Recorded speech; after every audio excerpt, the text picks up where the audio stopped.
Okay matapos.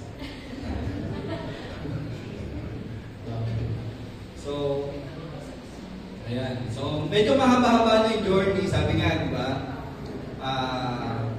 Malayo pa, pero malayo na. Ayan. Pero, I praise God for the gift of your presence here, especially yung mga participants. Hindi mga participants. Ayan.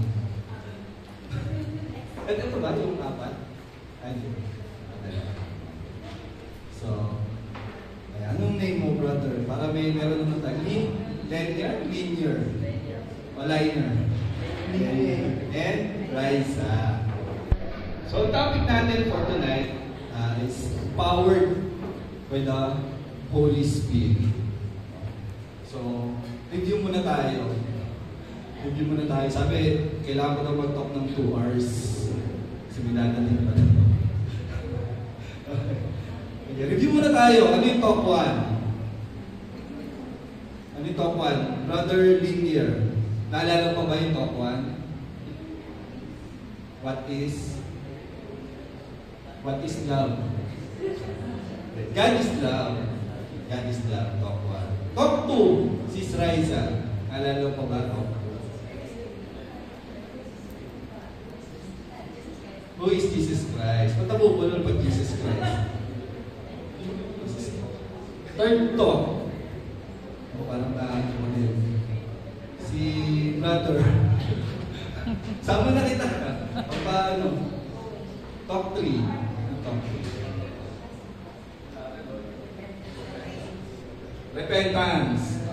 Repentance, kulang. Repentance and faith. Lagi magkasama yun, ha? Huwag mong pag-iwalayin yun. Lagi magkasama yun. Repentance and faith. During our time, nag-CLP kami, Seagulls for Christ, magkaiwalay pa yan. Repentance and faith, tapos what it means to be a Christian. Top 3 muna, bago top 4. Ewan ko kung nabanggit yung mga naging speakers dito, no? Yung mga... lagi kong nire-recall yun kasi parang ito yung ano natin, di ba? Parang ito yung entry point natin for to join this community and very, very memorable for us. Siyempre yung mga members na dito. Memorable talaga yung CLP for them. Amen ba? Amen! Sobrang memorable. Top 3. Top 4. Linear ulit. Top 4. May exam tayo mamaya. Kanina nagtanong na si Brother Bill. Top 4. Sorry na dito na si Ian po ba? Question. Si Jeyo. Jeyo ba? Ocho. Loving God and loving God. Top 5. Ay, kami dito. Kung finals to ba? Wala mo mag-sabi. Top 5, di ba? The Christian family. Yeah. Top 7. Ayan, wala pa. Top 6 pa lang. Okay, so, kalimutan ko pala magpakilala. Ako po muna si Rafi. Ayan, no? Rafi Papilleras. At tama po, since 2005, katulad nyo rin, nag-CLP din ako. Parang ganito rin, multi-purpose hall din yung venue ng aming Christian Life program dito sa De La Pena. And because of the water jar, the magical water jar, natapos ko yung 13 Saturdays. 13 pa that time. Imagine 13. Ngayon, sobrang bait ni Lord. Ginawa na lang 8. Diba? So, nagbunga kami ng 3 boys. Yung aking wife, si Tita Mitch ninyo, SFC din siya. Ayan, SFC, doon kami nag-meet. Ayan, and then we're blessed with 3 boys. Now, our eldest, si Arkin, ayan, pinapatangkad, 14 years old na siya. Ayan, pag-pray niyo siya na mag-join ng YFC. Yung pangalawa namin, yung nakatapos up si Franco. Ayan, he's 10 years old na, grade 5. And yung youngest, si Joaquin, grade 3, 8 years old, 13 months. So, yan ang Papilleras family. So, ayan. Yung dalawa active naman sa Kids for Christ. So, yung eldest ka, pray natin. Samahan mo kami mag-pray. So, going back to our topic for tonight about empowered by the Holy Spirit, used to have the title of this na receiving the power of the Holy Spirit. Yung 13 Saturdays. So brothers and sisters, if you will ask me this question, ako naman tanungin nyo, bro, do I have to attend the Christian Life program in order for us to receive the Holy Spirit? Natanong nyo ba yun? Kailangan nyo ba talaga mag-Christian Life program? I will tell you honestly, brother and sister, that my answer is no. Dito kailangan umattend ng Christian Life program para ma-receive nyo yung Holy Spirit. In baptism, nabinyagan na kayo. Tama na. Naalala nyo yung nabinyagan. Malamang kung yung maalala, bibigyan pa kayo. Pero yung household head ko, yung facilitator ko, nalaman ko na lang later on na hindi pa pala siya nabinyagan. No? So, pinag-bringing over niya ako, hindi pa pala siya binyagan. No? So, na siya noon, 30 plus na siya, pinag over niya ako. And then, yun. Hindi pa pala siya nabibinyagan. So, in baptism, you already received the Holy Spirit. But, what do this program, this Christian Life program, is to help us realize who we are. So this Christian Life program help us to realize who we are. Sino ba tayo? Our God-given gifts, ano yung mga gifts, talents na receive natin, na meron tayo, and what we suppose or expected from us. A life of being demanded from us as being a baptized Christian. So bilang mga Kristiyano, bilang mga binyagan, no, pinapaalala sa atin ng Christian Life program na mahalaga na mabinyagan tayo. Mahalaga na binyagan tayo sa simbahan. Sino ba din, baka ninong-ninang na kayo? No? May before yung 3 kids namin, syempre, diba, pabinyag kami.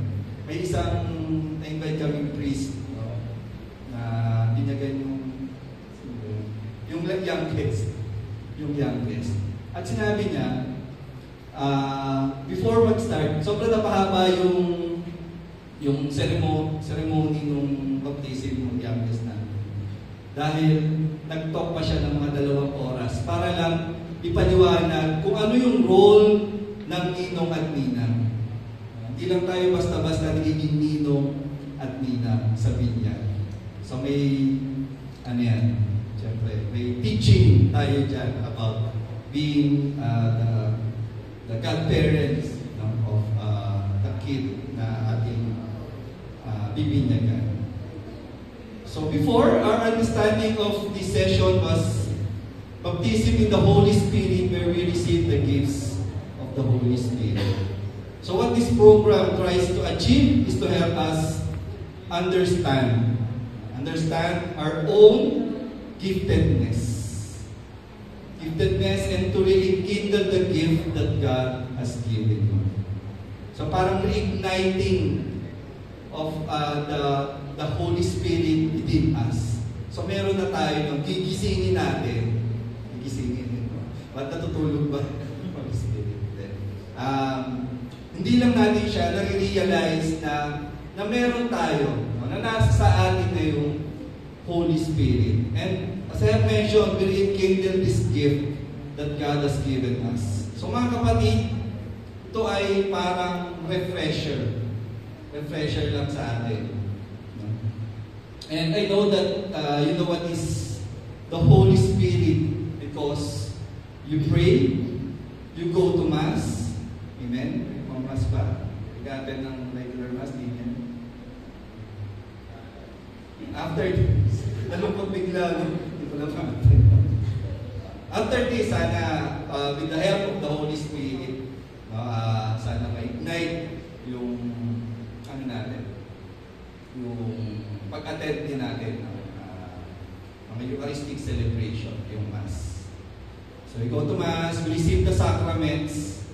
No, next week, pag-usapan yung tools, how we can grow in the Spirit naman. So doon yung sacraments pag-usapan.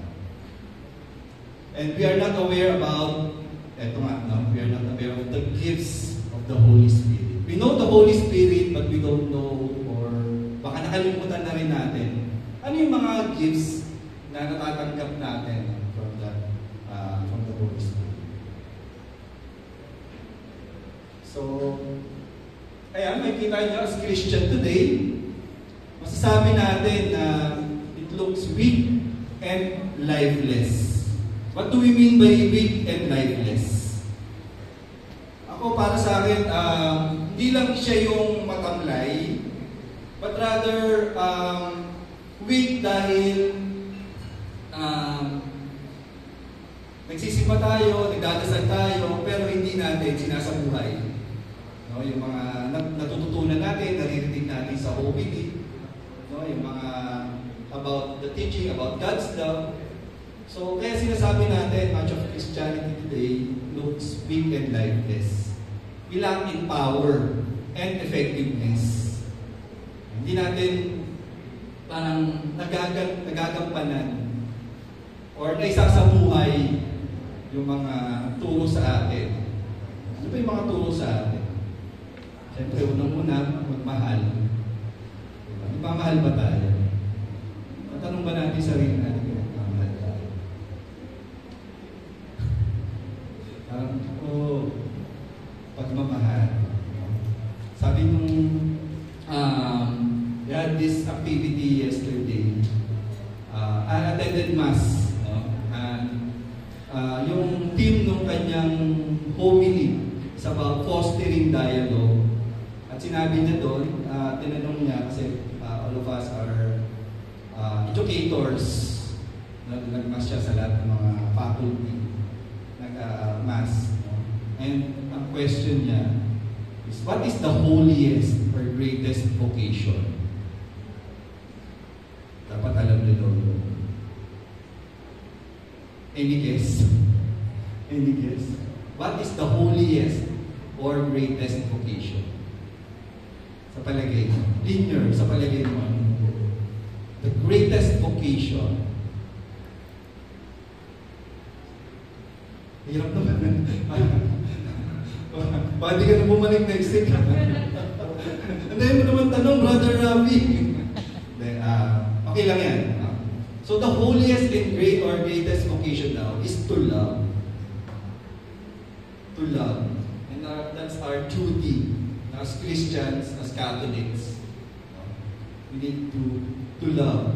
So people today tend to live their lives, well, during the pandemic, di ba, parang na-confine tayo within our homes. And until now, di ba,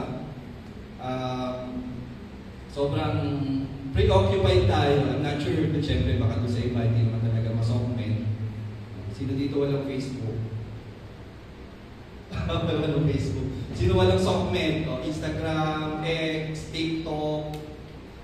So, ayan. Meron tayo, no, kahit pa paano ng ibang mga applications. But we're confined, no? Today, tend to live our lives through this social media. And we tend to believe, no? Ngayon lang lumalabas, diba, sa mga news, yung mga baho, no? Sabi nila, mga baho ng mga past administration. Because of that fake news, diba? Because of politics, because of cancel culture. Diba? Alam niyo ba yun? Mga cancel culture. There's a lot of things happening in our world right now. But, I used to parang follow this Jesuit priest, si Father James Martin. Father James Martin is an advocate of LGBTQIA++. Advocate siya because He wants to have, we have to journey, with this set of people na madalas na neglect na. Last Sunday, nandito kami with the SMC Appreciation. May isang Youth for Christ lumapit dun sa speaker. Tapos syempre, binigay ko sa akin ni Brother Earl. Bro, meron daw chapter, yan yung YFC na yun,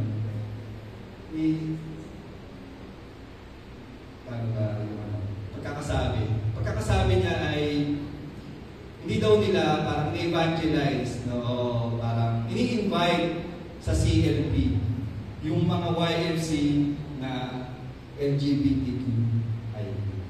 So parang ako na nalungkot ako doon. So may ganun pa pala. May ganun. And we know na, well, in our society right now, ano na to, di ba? Parang meron talaga, no? Parang awareness, no, of this set of people, no, na kailangan natin makipag-journey with them.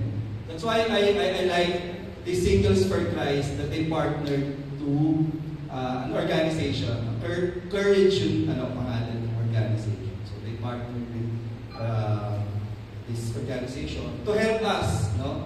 To help us accommodate, to help us journey with our brothers and sisters who are in this situation.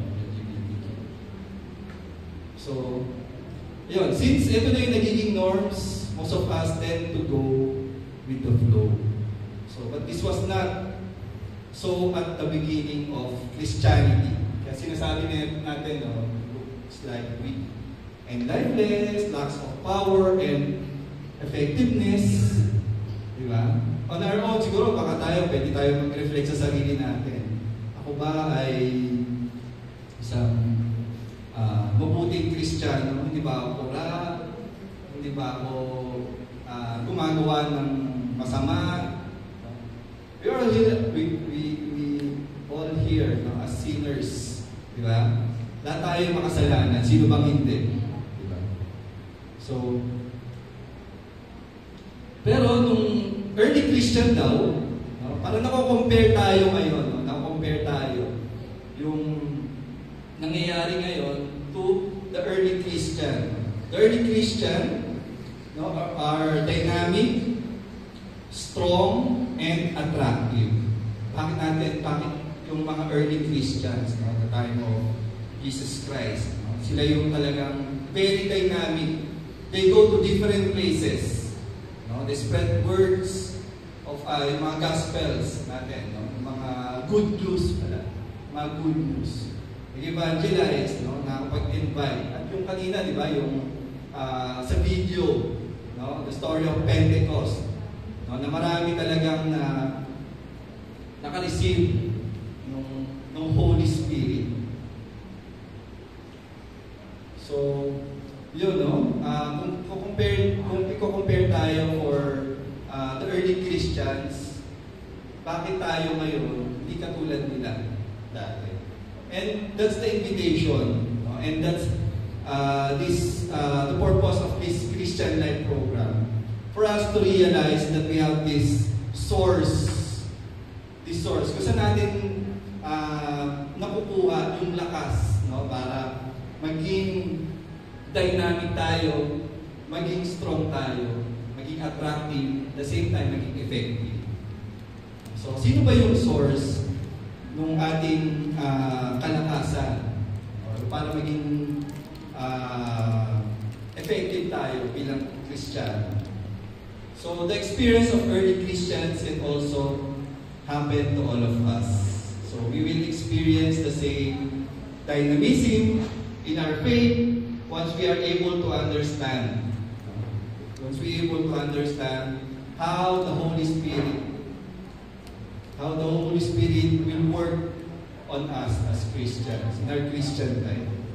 So the Holy Spirit, yung Espiritu Santo, enables us to experience God. So, niniwala pa kayo. Please help us experience God. a living relationship with Him. Naalala ko nung nagmamas pa ako, umaatid ako, sinusundan ko yung 9 Wednesdays of Novena Masses sa Baclaran. Sinabi dito sa Baclaran. Mother of Perpetual Health.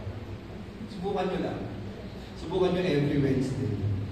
Bound kayo ng enough oxygen. Bakit enough oxygen? Sobrang dami ng tao. So, naalala ko yun, nung sabi ko, may nagpe-pray kasi ako. Nagpe-pray, at naniniwala ako na after 9 Wednesday, magka-grant yung prayers. Diba? Sulat pa ako tayo. Siyempre, may mga letters doon, tapos huwag ko. Then, after 9 Wednesdays, sabi ko, parang hindi nag-grant yung prayer. Ulitin ko kaya. Ulit ko. Pangalawang ulit, natapos ko 9 Wednesdays. Tapos, feeling ko lang, hindi pa nag-grant, sabi ko. Baka kulang pa. Hindi kasi ako hindi kasi ako ma-attend ng sacrament, nag-avail ng sacrament of reconciliation. So, nag-confess ako. So, inulit ko yung 9 Wednesdays. So, imagine, naka 27 na Wednesdays na ako, diba? Yung 7 Wednesdays. Then after the third, alam niyo, tumambad sa akin. Hindi yung prayer intentions na ipinagdadasal. Kundi, na-realize ko dun sa pag-attend ko pala nung novena is my relationship sa Panginoon. Sabi ko, oo nga, no? Parang hindi ko na hinangad na mag-grant yung prayer intentions na yun. But I had this answered prayer na parang lumalim yung relationship ko sa Panginoon through His mother, Mother Mary. So, sometimes, ang ganda nung nabasa kong quote kanina from Father Faber tayo. Seek grace in the smallest things. Sometimes yung grasya wala sa malaki, wala sa malaking bagay. Yung grasya, sometimes nasa maliliit na bagay. At sa hindi natin pinamansin, nandun yung grasya. Why do I share this? No? Because it's all part of, with the help of the Holy Spirit who inspired me to finish and also naging regular na yung pag-attend ko. So yung pala yung purpose, no? Naging regular. So nalungkot lang ako, itong naging busy na, parang from time to time, siguro in a year, nakabalik ako at least 3 to 5 times na lang, every Wednesday. Kaya nung birthday ko last July, sabi ko talaga, babalik ako din sa Wednesday na tapat ko. So bumalik ako sa Baclaran. Makakarinig kayo na iba-ibang mga stories. So the Holy Spirit enables us to experience God, a living relationship with Him, and His actions in our lives. Unfortunately, many of us do not know or are close to the Holy Spirit as we are with the Father and the Son. So hindi tayo ganun ka-close. No? Pag nagdating Holy Spirit or pag nagdating natin the Father, sometimes nawawala sa picture yung Holy Spirit. Sometimes nawawala sa picture yung the Son. Yung Son, si Jesus Christ.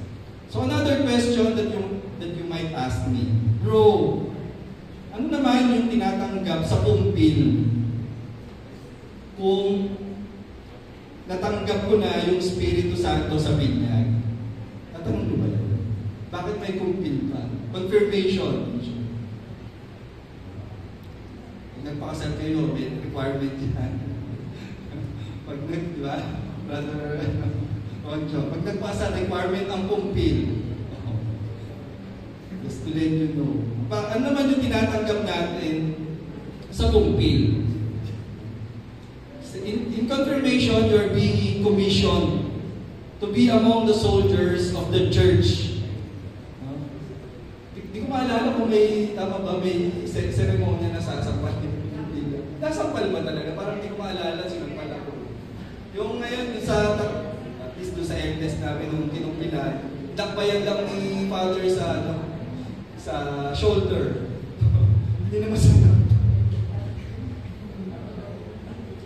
So we are commissioned to be among the soldiers of the church. And since we were young, during our confirmation, so bata pa tayo noon, we don't know what it is and what it is for.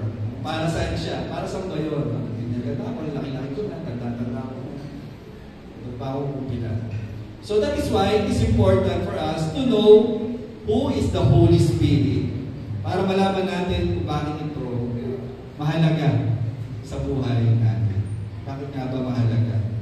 And the next question now is, who is that Holy Spirit? Who is the Holy Spirit? Maybe some of us grew up knowing that the Holy Spirit is like a dove, di ba? Parang yung image, di ba? Parang growing up, yung image ng dove, yung white dove, no? Something like when John the Baptist baptized Jesus that came down from above, di ba? Yung dove. Some of us also know it as a fire, di ba? Fire. Tulad nung story of Pentecost. Something like the burning bush, and something that fires us up.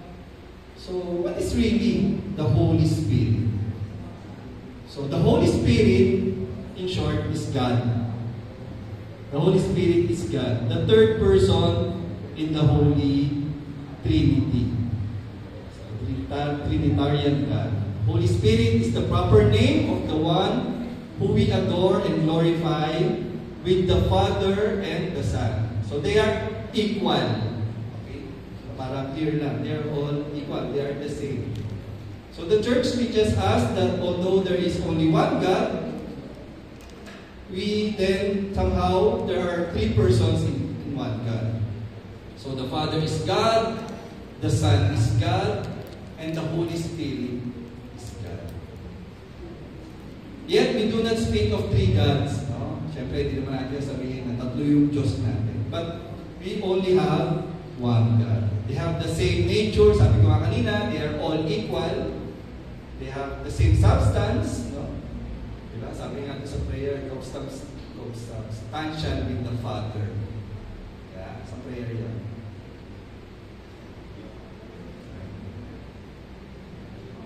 Our Father. Sa Nicene Creed. Tama ba? So the Father is God, the Son is God, the Holy Spirit is God. Even though the three persons are one God, they are distinct. May mga distinction. Bawat isa. For the Father has no origin. Came from no one. Parang tanong ng anak ko, malalalim yung tanong mo. Hindi ko alam pa saan nanggagaling yung mga tanong nila. Yung pangalawa ko, sabi, after heaven, ano susunod? Diba?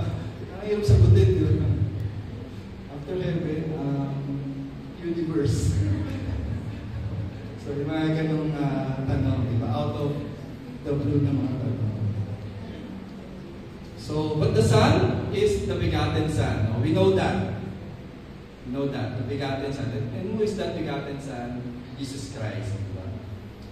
Comes from the Father alone. The Father blessed si Mary to give birth to a son. And the Holy Spirit comes or proceeds from both the Father and the Son. So these different relations of origin tell us that there are three distinct persons. So who have one and the same divine nature.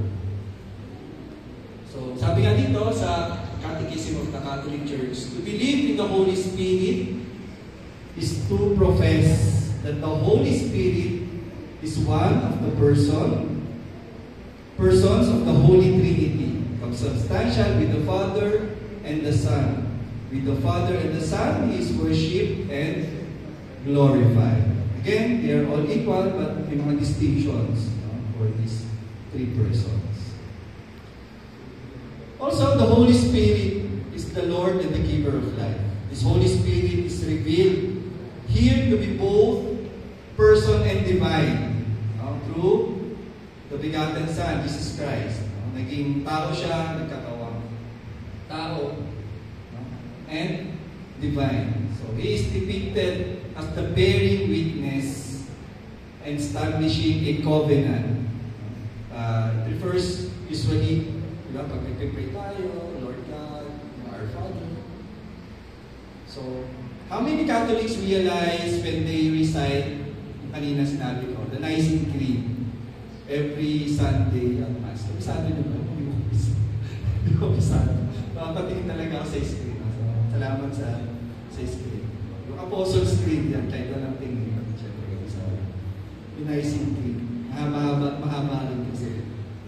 So, Nicene Creed every Sunday at Mass that they are clearly and concisely professing just what we see here in our scripture. So, the Holy Spirit is the Lord and the giver of life. So, if we notice, brothers and sisters, Jesus was conceived in the womb of Mary through the power of the Holy Spirit. So, si Ma'am Mary, syempre, niliyakan ng ating Panginoon na mabuntis, no? At ipanganak, no, si Jesus. Now, when the angel told Mary that she would bear a son that will be the Messiah, no, the Savior, it puzzled her, no? Parang si Mama Mary noon, parang clueless pa, no? Bakit ako? Bakit ako? So the Holy Spirit, sabi dito, the angel replied to her, the Holy Spirit will come upon you and the power of the Most High will overshadow you. So, mababasa natin yan sa Book of Luke 1, verse 35. So again, the Holy Spirit is the Lord and the giver of life. The Holy Spirit also used to be called the Paraclete. The Paraclete, it is the one who distributes efficaciously, effectively, through the sacraments, the salvific grace offered by the Christ, death, and risen. Okay. So, other meaning of this Paraclete, it has a diverse meaning. Derived from the Greek term meaning to exhort. But it has a wide range of meanings. Include here the guide, the friend, the defender, the counselor, the helper, the advocate, the comforters. They are all the same meaning as the Paraclete. So, when we receive the Holy Spirit, ano yung mga nagiging natin? Ano yung mga natatanggap natin?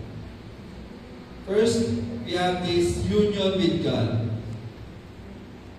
So, in union with God, through the book of Ephesians 2, verse 18, for through Him we both have access in the one Spirit to the Father. It is like having a hotline with God. A union with God means Spirit will be one. So, when you say union with God, diba, nagiging kaisa tayo na Panginoon.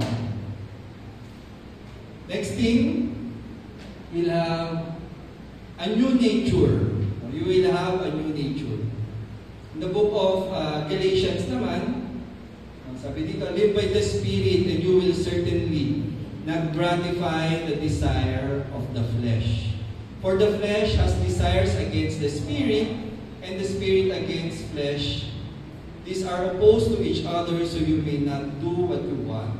It means that they are conflict, with one another. So a new nature, bagong mukha, bagong buhay. And lastly, we have this power to serve. Power to serve. As Jesus witnesses na bilang tayo yung nagiging witness ng ating Panginoon. Witness meaning parang sharing our personal experiences, no? How the Holy Spirit guide us, how the Holy Spirit, how God bless us, no? With so many gifts, with so many blessings. So, being a witness means telling the truth. Telling the truth and not the fake news. Yeah. Not the fake news. So during the time of Ezekiel, when he was preaching the good news, when you hear the priest and he says the good news and you share it to other people, you are becoming a witness. So you become a witness because you tell the truth to other people. Even though alam natin sa mga media ngayon, no? So, social media, sa mga media, marami tayong nababasa, marami tayong naririnig, marami tayong napapanood na for us, totoo siya, for some, totoo siya, pero, di ba, kaya kasabi sa atin, research din. No? Para alamin natin, no, on both sides of the story. Minsan, baka yung, ano pala, di ba, i-claim niya siya yung Diyos sa Kibuloy, di ba? So, maraming napaniwala yun, no, na siya ay Diyos. Pero yung pinag-uusapan natin kanina, no, there is only one God. So, telling the truth. So, these are the three things that you gain. No? So, nagme-make sense ba, mga kapatid? Make sense. So these are the things that you will receive. Union with God, a new nature, bagong buhay. Bro, wala din naman ako ganun kasamang tao. Bakit bagong buhay? Madalas, di ba? Again, we are sobrang exposed tayo sa mga temptations. Di ba? So may mga temptations tayo everywhere.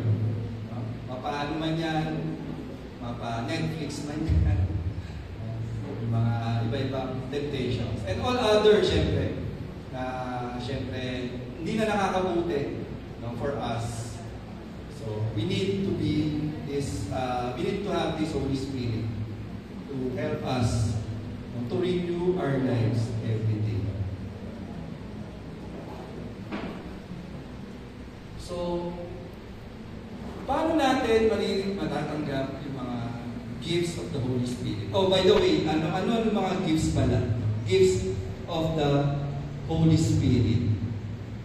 So, how we can receive this power of the Holy Spirit? So, we can receive this power of the Holy Spirit by asking God the Father. Through prayer, syempre. Through prayer, in faith to give us this Holy Spirit. Nagkaroon ba kayo ng one-to-one? One-to-one sa'yo? Linear? Sa akin nag-one-to-one? Sa McDo, kami nun sa tabing ilog. Ilog kami, di ba? Riverbanks kasi. Sa riverbanks kasi, one-to-one namin, Pasig. So, tinatanong niya, ano ba yung gusto mong gifts na ma-receive? Hindi niya naman din-explain kasi sa akin, one by one. Basta sinabi niya lang sa akin yung 9 charismatic gifts. Meron ganito, may ganyan, may ganyan. Good thing, ngayon ina-explain. So, explain natin one by one. Ano yung mga gifts of this Holy Spirit? No? The gifts, the charismatic gifts that we can receive from the Holy Spirit. So, we have two types, two gifts. No? First, hierarchical gifts. So these gifts are bestowed to the leadership of the church to ensure the continuing presence of Jesus' unique salvific mediation. And these hierarchical gifts bestowed to sa ating mga, syempre, namunan niya si Pope Francis, bestowed to the leaders of the church to ensure to what Jesus established with Peter, no? The first Pope, Peter, as the run continues. So this is Jesus' salvific mediation that we know that He wants to continue what He did in olden times. So He bestowed hierarchical gifts to the leaders of the church, like the priests, bishops, archbishops, cardinals, and our Pope. But But there's another kind of gift that I want to discuss tonight. These are the charismatic gifts. So these charismatic gifts naman enable the faithful to do evangelical mission. No? So later on, yan, may invite kayong mag-mission. And syempre, ito pa lang, mission na to, no, yung ginagawa natin, mission na ito. Discerning the signs of times and interpreting them in the light of the Gospels. So these charismatic gifts are packaged and given to us by God to enable us to be faithful laymen and laymen to do evangelical mission. So what are these charismatic gifts? So yung 9 charismatic gifts, divided pa rin siya into 3 type of gifts. Diba? Una, teaching gifts. So in teaching gifts, we have this wisdom, the gift of wisdom, and the gift of knowledge. Second type of gift, the side gifts. No? These are gift of faith, gift of healing, and the gift of miracle. And lastly, the revelational gifts. So the first one is the gift of prophecy, gift of discernment, discernment of the spirits, gift of tongues. No? Mamaya, maririnig nyo to. So, ano lang tayo, relax lang tayo sana. And the interpretation of tongues. So, here in CFC, baka ma-confuse kayo, baka pag nagbasa kayo, bro, may nabasa ko sa Bible, may 7 spiritual gifts, so meron din yun. But here in CFC, we specifically ask for the charismatic gifts. So, isa-isahin natin, brothers and sisters. So, the gift of wisdom, yung biyaya ng karunungan. So, wisdom is a gift that allows a person to understand things from God's point of view. So, ano po ito? It is a concern with the best way to live and seek God's guidance on how to live as a Christian. So we need this kind of gift. Gusto po natin itong gift na ito ma-acquire. Well, at gusto po natin mas mapalalim, no? Yung katulad ng mga virtues, no? The virtue of patience. Halimbawa, yung virtue of patience. I think this virtue is a struggle for many of us. Tama. No? Sa realities na encounter natin everyday, di ba? Sa pagpila na lang, pila sa LRT, pila sa pangko, pila sa pagsakay ng jeep, sa pagsakay ng shuttle. So, isa natetest yung ating patience. So, the gift of wisdom from the Holy Spirit will tell us how to be more patient, how to be more understanding, how to be more sensitive. So, minsan hindi na rin tayo nagiging sensitive. So, when we reflect more on our prayer life and when we ask the infusion from the Holy Spirit later, this the Holy Spirit, the gift of wisdom, tuturuan tayo kung paano makinig. With this gift, tuturuan tayo paano makinig, paano maging critical yung ating spirit, paano yung hindi tayo maging judgmental. Kasi may mga bagay-bagay na minsan papahirap sa atin. So itong gift of wisdom sana makatulong sa atin sa mag-discern bagay-bagay, lalong-lalo na sa ating, syempre, sa family, no? Sa ating mga kasama, sa community. So the gift of wisdom will help us to how to deepen the virtues that is already in us at gusto pa natin mapalalim. So, I know baka nasa short list nyo ito. Ayan. Wala nang masama kung lahat ng gifts ay, syempre, hihingin natin, ay pag-pray natin. So, mas better yun kung lahat ng gifts ay ma-receive natin. Second, the gift of knowledge. So, the gift of knowledge allows a person to understand the meaning and purpose of God as for Him and to live up to this meaning. So it differs from the gift of wisdom. So iba rin siya sa gift of wisdom. So pag sinabi natin mystery, hindi po natin maintindihan ng buong buo kasi mystery nga siya. Mystery of love of Christ is not also easy to understand or to follow. Pwede siguro natin tanungin or I guess madalas natin itong marinig, di ba, during pandemic, kahit ngayon, di ba? Mahal ba ako ng Diyos? Mahal ba ako ng Diyos? Bakit ako dumadaan sa mga pagsubok na ito? Tatanong niyo ba sarili niyo, nag-iimo kayo for quite some time? Natatanong niyo ba yan, bakit nangyayari ito sa pamilya ko? O bakit kailangan pa mangyari ito? Especially kung may mga relatives tayo, may members of the family tayo, may sakit, bakit sila ba? Bakit hindi na lang ako? Bakit ito yung pagsubok ng Diyos sa atin? So, minsan natatanong natin to. So, these things will come out on our mind. Pero, kung may gift of knowledge tayo, and we trust in the Lord that He is in charge of His plan for us, we will surely understand bakit nangyayari.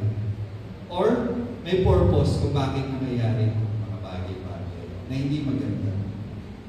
Purpose para turuan tayo to make us strong. Purpose para iparealize sa atin na mahalaga ang buhay. Na marami pa dapat tayong ginagawang mas mabuti para sa ating kapwa. So isa rin po sa mystery yung Trinity. Di ba? Parang mystery din sa atin. And masabi natin, wala pang mga dalubhasa sa nakakapag-aral o nakakasagot ng mga katanungan about sa mga mystery of life o mystery. Baka po pag-akyat natin sa langit, tsaka po natin mas maintindihan dito. Gusto nyo bang umakyat sa langit? Baka yung mystery nasa langit daw, nasa heaven.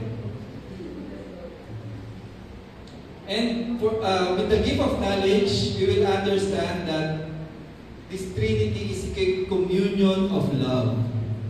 Bakit communion of love? Dahil magkakaroon tayo ng mga external exchanges of love. Like the Father to the Son, Son to the Father, and there's the Holy Spirit, who is the center of our wonderful relationship with God. So kung gano'n po yung mangyayari, sana po ay mag-focus din tayo dito sa gift na ito, the gift of knowledge, to help us understand the truth of the mystery of Christ. So next, punta na tayo dun sa mga sign gifts. 3 sign gifts. These are mainly related with each other.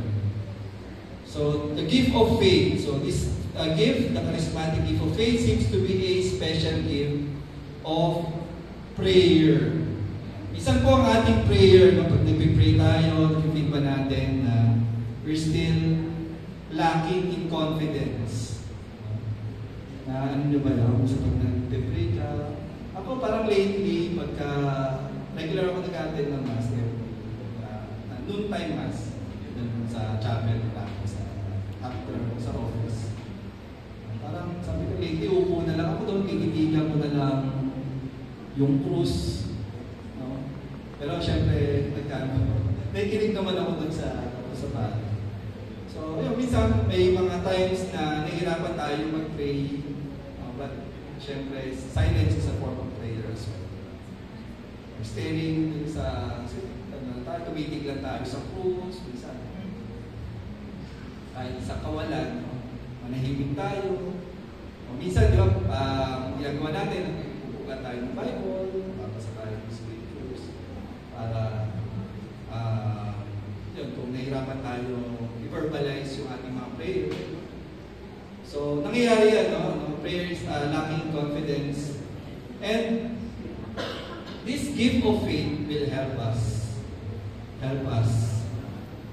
it will infuse in us what we need to pray for and how we can get what are we asking.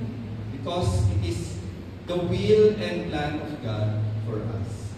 So this gift will surely help us. Kaya mga kapatid, it takes a deep relationship with God. It takes a deep relationship with God through prayer and scriptures. That this gift of faith will be nurtured. Mag-grow talaga tayo sa gift na ito. So let us try to receive this gift of faith so that when we pray for the intention, especially for others, then the result will be extraordinarily given to us. Meron ba sa inyo mga lumalapit, friends, sis, brother, pag-pray mo naman si mama, pag-pray mo naman si kuya. So that's our power. No? May power tayo to pray for other people. Hindi lang syempre tayo nag-pray for us, but also for other people. So this gift of faith is also connected with the gift of, the next gift is the gift of healing. So the Holy Spirit can manifest this special gift through any believer so he can then heal someone of any kind of disease, illness, or sickness. Marami tayong mga pare na kilala. Not sure kung followers din kayo nila mga healing priest. Ako, I like pero hindi siya masyadong sikat. Si Father Mario Supliwati. Kilala niyo. Siya yung unang Sunday, hindi ko lang alam kung una, kasi una ko siya napanood. Sunday TV Mass.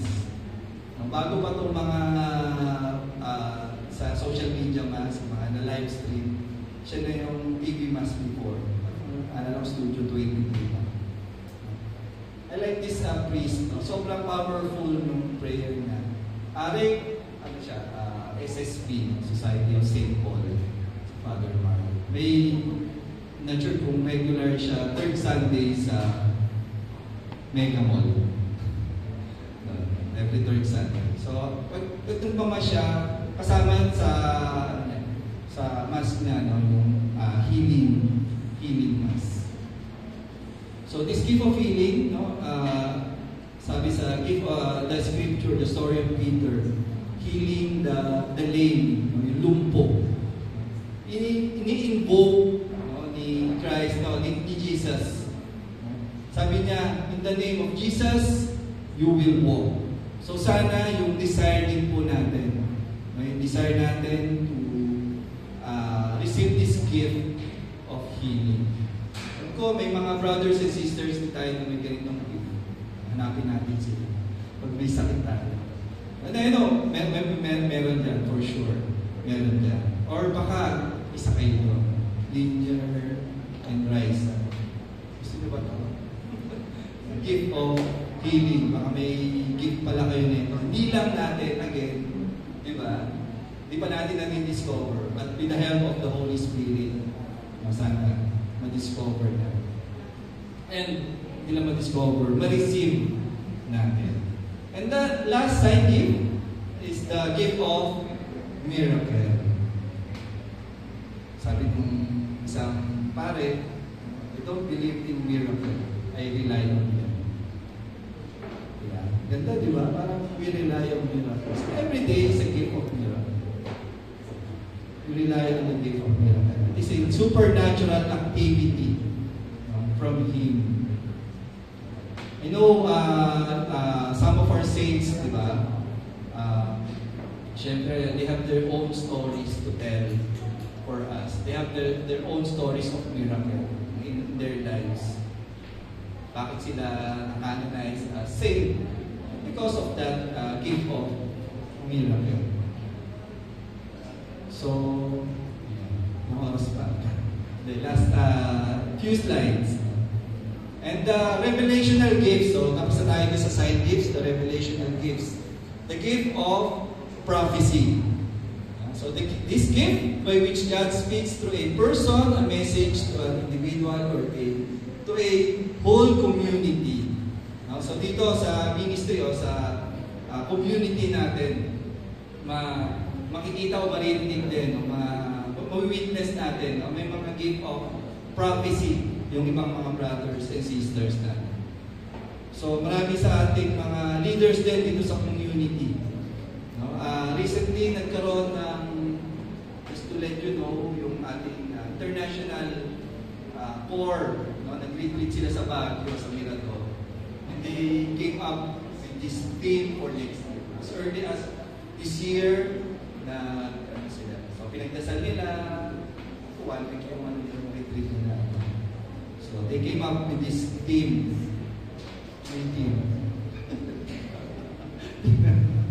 Rejoice. Ang ganda nung theme. Rejoice. Return to Galilee. Diba? Ang ganda, no? Magandang pagdasalan pag nila. And after this, you will have, no, after you finish this Christian Life program, you will have different activities such as chapter prayer assembly. No? May maraming mga members tayo. Katulad din ng mga ganito. Dito rin ba kayo nila? Ito si CPA. Dito rin din sa chapter prayer assembly. Kaya maririnig natin ang mga gift of prophecy. Kaya sana po, seryosohin natin itong last two na matapos na yung ating CLP. And we also listen or we also hear how God speaks to us through His messages through the gift of prophecy. Next, revelational gifts is the discernment of spirits, the gift by which a person tells whether in a situation what is at work. So ito naman po ay kailangan din po natin. No? Pwede rin po, pagdasal din po natin na sana matanggap din natin itong gift na ito, especially making decisions, no? discerning vocations para sa tao, married life, single blessedness, religious life, and other life. So yes, definitely we need this, but even for day-to-day lives, kailangan din po natin ito. Dapat po natin malaman which of these spirits, no, are operating in our day-to-day lives. Siyempre, close out na natin yung mga evil spirits. When we discern, no, discernment of the spirits, alam natin yung paano ba natin malalaman, no, pagka, siyempre, bad discernment or bad spirit. Siyempre, hindi tayo tutulungan or tuturuan na maging mabuti. Hindi tayo tuturuan tayo manakit. Diba? Tuturuan tayo na gumawa ng masama. So, katulad na siguro yung mga diba, temptation kay Jesus. No? So, because of these evil spirits, we can be easily mild during our discernment. So, sometimes, yung sa discernment naman, when we speak of discernment, it is to choose between good and better. It's not between good. Alam na natin yung, di ba? Alam na natin yung bad. Alam na natin yung hindi mabuti. So, when discerning, ito, with the help of the Holy Spirit, it will help us to discern which is good and which is better.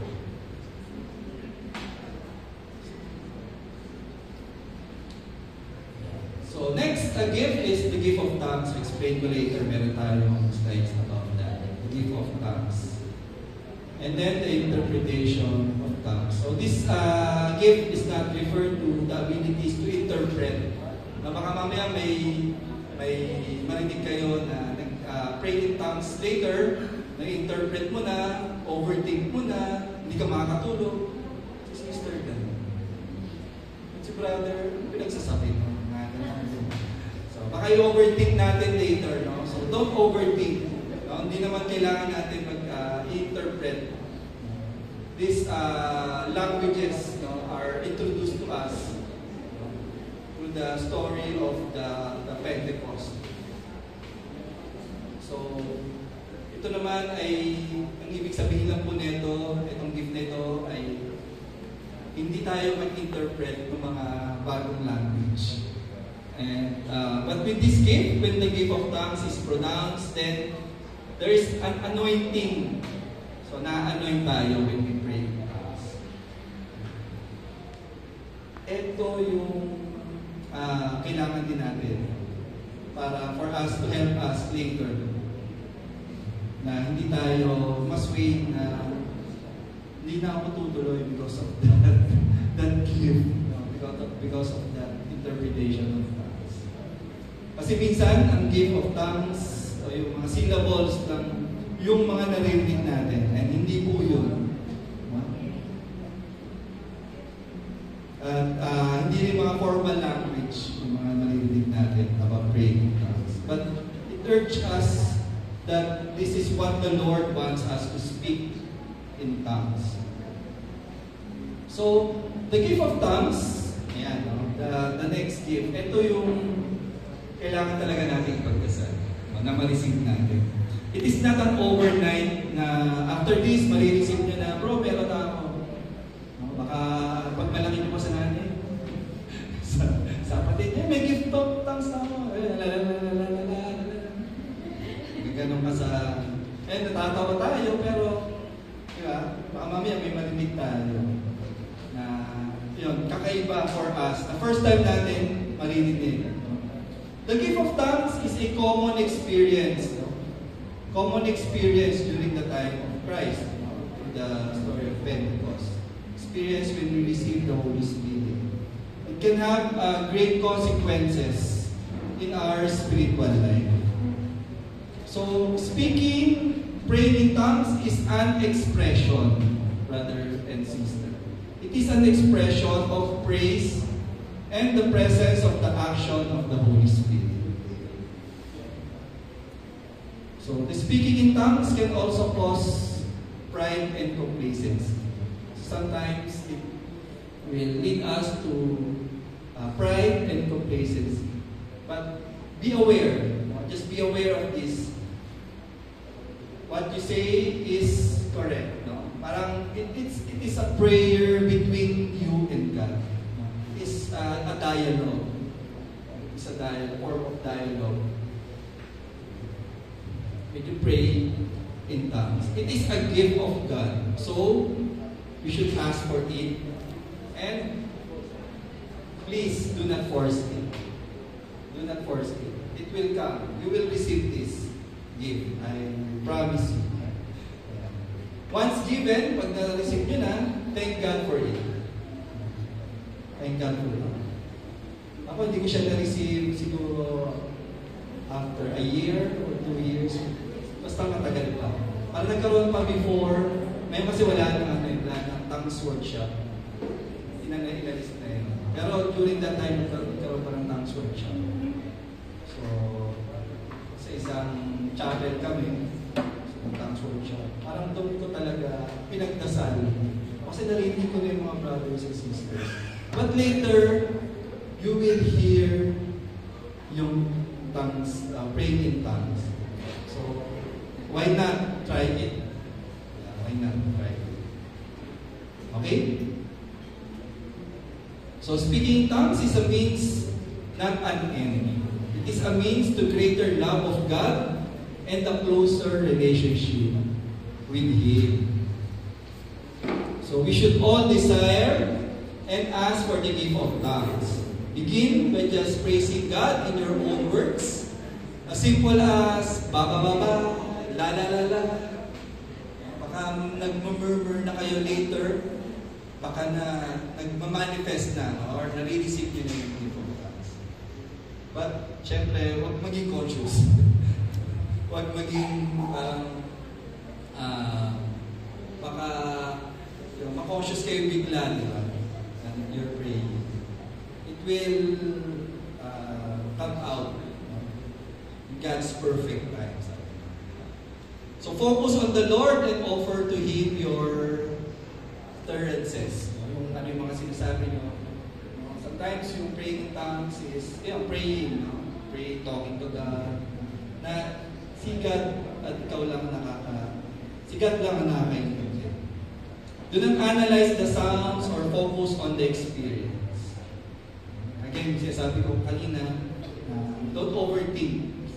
Kung nag-overthink tayo na may narinig tayo makaiba ngayong gabi. O baka hindi tayo makatulog mamaya because of this gift. So resist the temptation to think that it is just you and not the Holy Spirit forming that sounds. We know and we pray that we will receive this gift tonight. So we will have this enkindling of gifts, and we will have this pray over session. So the power and the gifts are already in us. Sorry. Wala na kasama yung commitment. No?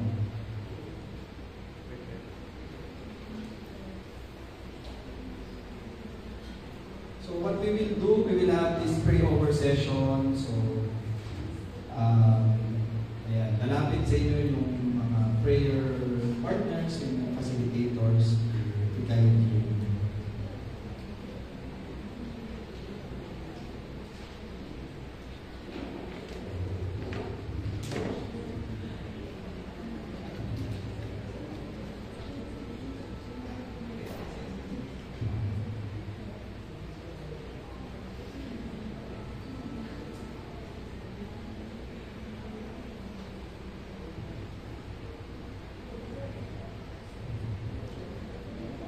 Okay, so let me explain what will happen after this.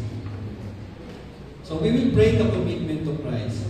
We will lay our hands on you, pray with you. Again, it is basically you're doing a prayer or dialogue between you and God. We are just instruments here.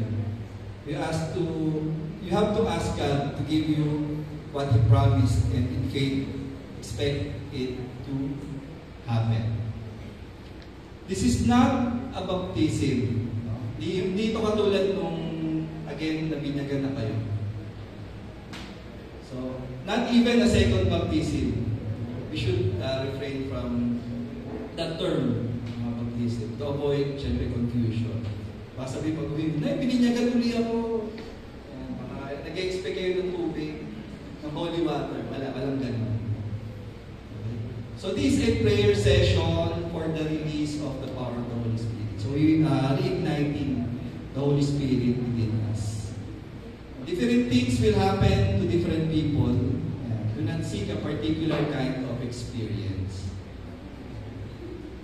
So what are the proper attitude during the prayer over session? Relax. Take it easy. It is to receive God's gifts. So, open your hands. So, pag pinag-pray kayo, yung ano lang. Kasi pagka nagano baka, syempre may, mahirapan kayo. Just open. Open pa. Do not be afraid. The Lord is with us, here with us. So, kanina bago kayo nakarating dito, pinag-pray yung venue na yun. Kahit malapit tayo sa simbahan, pinag-pray yung to make it sacred. Sobrang sagrado yung venue na yun. Do not be concerned about how you might act as you respond to the promptings of the Holy Spirit. So baka nagagalaw kayo, naging uneasy kayo, okay lang yan. So relax. Pwede nyung bulungan yung prayer partner namin kung may mga nakakaibang pakiramdam. Do not entertain thoughts that you might look or sound foolish. And we ensure this, nobody will laugh at you. We will rejoice and be glad after. And we will ensure that we love and care for you. So after you're finished being prayed over, please return to your seats. Mabilis lang naman to since tatlo lang kayo. So mabilis lang. No? So once you return to your seats, continue praying while the music man is playing a song. Continue praying. after kayo pagdasal, balik sa upuan, continue praying. Maintain an atmosphere of prayer and reverence. So, hindi naman kayo magkikwentuhan mamaya. So, keep on praying. Okay? So, the music queen will play a song and then we will recite this commitment to Christ.